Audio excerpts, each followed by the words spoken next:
बताऊं, आपको सवाल पूछना चाहेंगे? थोड़ा लाउड। सबसे पहले तो जी मैं सभी मीडिया हमारे साथियों का बहुत बहुत शुक्रिया करना चाहता हूं कि बड़े शॉर्ट नोटिस पे आप लोग यहां पर पहुंचे हैं। और जो हमारे कश्मीर के हालात पिछले कुछ दिनों में रहे हैं उसके लिए भी मैं सारी आवाम को भी मुबारकबाद देना चाहता हूं। जिस तरीके से उन्होंने इस सिचुएशन को हैंडल किया, भले ही हालात थोड़े टफ थे, कुछ परेशानियां हमें देखने को मिली, झेलम के लेवल्स कुछ ऐसे अलार्मिंग लेवल्स तक बढ़ चुके थे, चाहे वो संगम हो चाहे रामुंशी बाग हो, जिससे हमारी सारी टीम्स मॉनिटर कर रही थी, डीसीज मॉनिटर कर रहे थे, इरिगेशन एंड फ्लड कंट्रोल की पूरी टीम उसको देख रही थी और मेट्रोलॉजिकल डिपार्टमेंट से भी हमें लगातार फोरकास्ट आ रहे थे। लेकिन जो बीते कुछ दिनों में हमने समस्या को देखा तो और आवाम ने उसका बड़ी डट करके सामना किया है और आगे भी हमें इसी तरीके से अलर्ट रहने की ज़रूरत है। और मैं यही अपील एडमिनिस्ट्रेशन की तरफ से सभी लोगों को करना चाहूँगा, जैसे साउथ कश्मीर ने इस सिचुएशन को हैंडल किया है, खुदा ना खास्ता आगे भी, क्योंकि अगले 15-20 दिन बड़े इंपॉर्टेंट रहेंगे हमारे लिए। हमारे वेदर फोरकास्ट लगातार आते रहेंगे, सभी ग्रुप्स के ज़रिए आपके साथ शेयर भी होते हैं, लोगों तक भी पहुँचते हैं, पर कई बार हम उसके ऊपर नज़रअंदाजी उसके कर देते हैं और बड़े ध्यान से उसको नहीं देखते हैं। तो जो हमारी वेदर एडवाइजरीज़ हैं, जो अलर्ट्स हैं, उन सभी को हमें देखने की बहुत ज़रूरत है और उनको फॉलो करने की ज़रूरत है।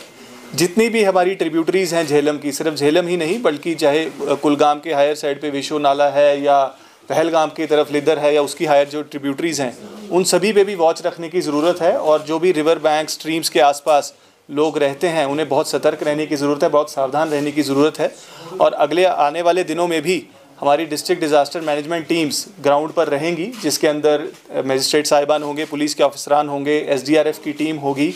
और इरिगेशन एंड फ्लड कंट्रोल की टीम तो होगी ही। तो ये भी जो इंटर डिपार्टमेंटल हमारी टीम्स कॉन्स्टिट्यूट हुई हैं, ये 24 घंटे राउंड द क्लॉक काम करती रहेंगी। और हमारे इसी तरीके से जो डिस्ट्रिक्ट के इमरजेंसी कंट्रोल रूम नंबर्स हैं या UT लेवल जो इमरजेंसी ऑपरेशन सेंटर जो हरिनिवास श्रीनगर से काम करता है, उनके नंबर्स भी सभी को वाइड स्प्रेड सर्कुलेट कर दिए गए हैं। और मैं आपसे भी अपील ये करूंगा कि सभी जगह पे, सभी इलाकों में, सभी गाँवों में, दूर दराज के इलाकों में भी लोगों तक ये नंबर्स पहुँचें, ताकि उनको कभी किसी तरीके की ज़रूरत हो, कुछ मुश्किलात हो, तो वो हमें रीच आउट कर सकें, ताकि हम भी उनकी समस्याओं को एड्रेस कर सकें। फ़िलहाल ये एक शॉर्ट टर्म अरेंजमेंट रहेगा अगले 15-20 एक महीने के लिए, जब तक जो है हालात या मानसून का जो सिस्टम है वो इम्प्रूव नहीं हो जाता है और रिसीड नहीं कर जाते हैं जो मानसून शावर्स हैं। लेकिन उसके बाद मीडियम और लॉन्ग टर्म के लिए भी मैं इनवाइट करूंगा सजेशन सभी लोगों से कि किस तरीके से आगे आने वाले सालों में हमें बेहतर प्रिपेयर्ड रहना है इस तरीके की किसी भी वजूहात के लिए, इस तरीके की किसी इवेंचुअलिटी के लिए, और किस तरीके के डेवलपमेंटल इनिशिएटिव्स या कोई रेगुलेटरी नॉर्म्स जिनको हमें फॉलो करने की ज़रूरत है, अगर कहीं कोई नज़रअंदाजी हुई है, उसके ऊपर हम कैसे काम कर सकते हैं और कैसे लॉन्ग टर्म मेजर्स लिए जा सकते हैं। और इसके लिए ऊपर से भी डायरेक्शंस यही हैं कि हम लॉन्ग टर्म सॉल्यूशंस के ऊपर भी साथ साथ काम करते रहें। बहरहाल अभी के लिए जो है हालात बिल्कुल नॉर्मल हैं। वाटर लेवल्स रामुंशी बाग में भी रिसीड कर गए हैं और संगम का भी जो लेवल्स हैं वो काफ़ी कम हो गए हैं। और आगे आने वाले 1-2 दिनों में भी जो वेदर एडवाइजरी है वो यही है कि हालात इसी तरीके से रहेंगे। पर आगे अगर कुछ भी इस तरीके की बारिश की प्रिडिक्शंस आती हैं तो हमारी टीम्स फिर से राउंड द क्लॉक उसी तरीके से काम करेंगी। और लोगों का जो हमें पहले साथ मिलता रहा है, मैं उम्मीद करूंगा कि उसी तरीके की कोऑपरेशन हमें लोगों से आगे भी मिलती रहेगी। मैं अपनी सभी डिपार्टमेंटल टीम्स, हमारी irrigation flood control teams, police, SDRF और हमारी जो 15 कोर की आर्मी की टीम है, जिन्होंने भी पिछले 1-2 दिनों में बहुत अच्छा काम किया है, उनको भी मैं इस मौके पर बहुत बहुत मुबारकबाद देना चाहूँगा। So any sort of, when we talk about the SDRF, NDRF, we have seen from since 2014 huge floods. Any sort of amendments and more developments to require, because you are talking about the better future ahead. So any sort of something, major amendments for that? देखिए, we have always been modifying and improving upon our resource measures and our response systems. So the SDRF has augmented its resources, be it in terms of the number of manpower, people on the ground, or be it the number of boats that they have. The visuals that were floating around yesterday from Srinagar city, they were from the SDRF team's boat, the SDRF team members as well as their boats, Right. which were deployed in the low-lying areas to take people to safety. And in future also measures would be put in place to even augment the numbers further. Similarly, the Irrigation and Flood Control Department has also done a commendable work in the restoration of some vulnerable spots along the Jhelam's embankments. Right. So as of now also there are around 150 vulnerable spots as we see, but most of them they lived up to the expectations of the department and as there was no breach on either of the embankments of Jhelum right across the past 48 to 72 hours. So I would like to appreciate the department as well as the police and the SDRF teams that they have been able to learn from the challenges that we have faced over the past decade and will continue to do so in future. Sir एक चीज जो notes किया गया वो river embankment की आपने बात की तो काफी उनको नुकसान पहुंचा है इलीगल सैंड या सॉइल एक्सट्रैक्शन की वजह से, खास तौर पर अवंतीपुरा एरिया में और जो लिदर एरिया है, तो जिसकी वजह से अगर बारिश मजीद हो जाती तो वो रिवर कोर्स अपना चेंज कर सकता था। तो इसके लिए क्या इकदाम उठाए गए, क्योंकि अनकंट्रोल्ड जो एक्सकवेशन है, इलीगल सैंड एक्सट्रैक्शन है उस पर? देखिए, आपने बड़ा सही मुद्दा उठाया क्योंकि एम्बैंकमेंट्स को प्रोटेक्शन ही हमारा सबसे बड़ी सेफ्टी है इसकी तरीके की किसी भी अगर इवेंचुअलिटी आगे आती है। और जैसा मैंने पहले कहा कि एम्बैंकमेंट्स की स्ट्रेंथनिंग पर काफ़ी काम हुआ है और उसी वजह से किसी प्रकार का हमें इरोजन या स्पिल ओवर पिछले दिनों में नहीं मिला है। जबकि हमें ये जहन में रखने की ज़रूरत है कि संगम में भी और राम मुंशी बाग में भी जो हमारे डेंजर लेवल्स तक पानी पहुंचा है, जो कि तकरीबन 10 साल हाई जो लेवल्स हैं वो 10 ईयर हाई लेवल्स थे, लेकिन उसके बावजूद किसी प्रकार का कोई ऐसा नुकसान हमें देखने को नहीं मिला है। तो आई एम श्योर कि जो रेस्टोरेशन वर्क्स हैं वो अच्छे हुए हैं, पर जो कहीं कहीं चैलेंजेस जिस तरीके का आपने जिक्र किया अगर आए हैं उसके ऊपर मैं समझता हूँ कि हमारी सभी जो डिस्ट्रिक्ट टीम्स हैं, हमारी इरिगेशन फ्लड कंट्रोल टीम्स हैं, उसका एक जायज़ा लिया जाएगा ताकि अगर कोई करेक्टिव मेजर्स की जरूरत है उसको तुरंत लिया जा सके। सर आपने यू आर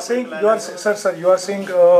जो next 20 days are very crucial, in what sense it is crucial और इज इट इम्पोर्टेंट? आपने कहा ये इंपॉर्टेंट है। मैंने इसलिए कहा क्योंकि एक मानसून पैटर्न है जो अक्रॉस द कंट्री चलता है और 20 सितंबर तक हम मानते हैं जनरली कि मानसून शावर्स कभी भी एक्सपेक्टेड रहते हैं और उसके बाद जनरल ही रेनफॉल के जो पैटर्न्स हैं वो डिक्रीज़ करते हैं। तो इसलिए जो मेट्रोलॉजिकल डिपार्टमेंट है उनकी तरफ से भी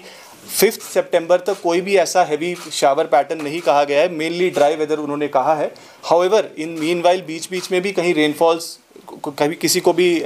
ऐसा नहीं कहा जा सकता है बिल्कुल बारिश नहीं होगी, इसलिए कॉशियस रहने की अगले कुछ दिनों के लिए ज़रूरत है और अलर्ट पे रहने की हमें ज़रूरत है। आफ्टर 2014 फ्लड्स जो है उसके बाद हमने कुछ नहीं सीखा है, क्योंकि हमने कहीं एक वादे किए थे जिसमें जो अर्ली डेवलपिंग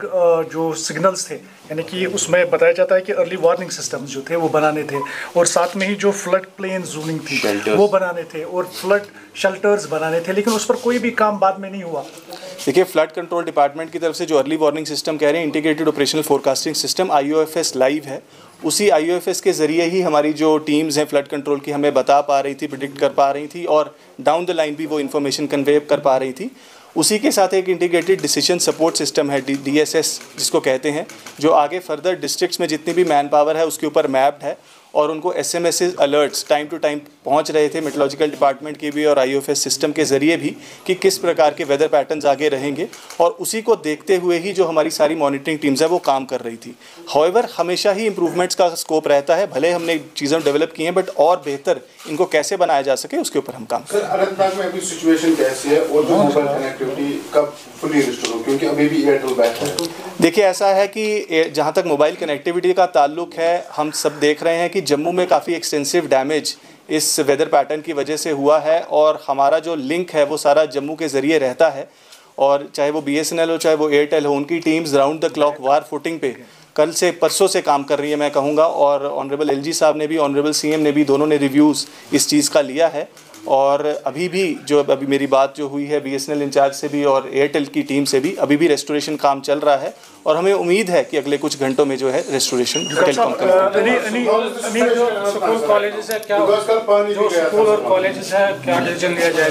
देखिए, ऐसा है ऑनरेबल मिनिस्टर ने आज के लिए जो डिसीजन लिया था तो मैं समझता हूँ कि she will be in a better position कि वो इस सवाल का जवाब दे सकें। मैं सिर्फ सिचुएशन के बारे में बता सकता हूँ कि जो है जो वाटर लेवल्स हैं वो रिसीड कर चुके हैं और इस समय पे किसी प्रकार की किसी पैनिक की कोई ज़रूरत नहीं। 2014 के बाद सरकार ने जो ड्राइविंग का जो एक प्रोजेक्ट उठाया था फिर वो खत्म ही हो गया, लेकिन क्या कोई प्रपोजल है आगे जो ड्राइविंग का प्लान है वो फिर से आप? देखिए, ऐसा है कि एक्सपर्ट्स मान रहे हैं कि वाटर बॉडी, देखिए ऐसी है ये जो एक्सपर्ट बेस्ड चीज़ें हैं, जो एक्सपर्ट मिनट्स पे हमें वक्त लगेगा, तो अभी ऐसा कोई नीजर रिएक्शन हमारी तरफ से नहीं है। हाँ, ज़रूर लॉन्ग टर्म पे इसको ज़रूर रिव्यू किया जाएगा और हम ज़रूर आपके पास वापस आएंगे।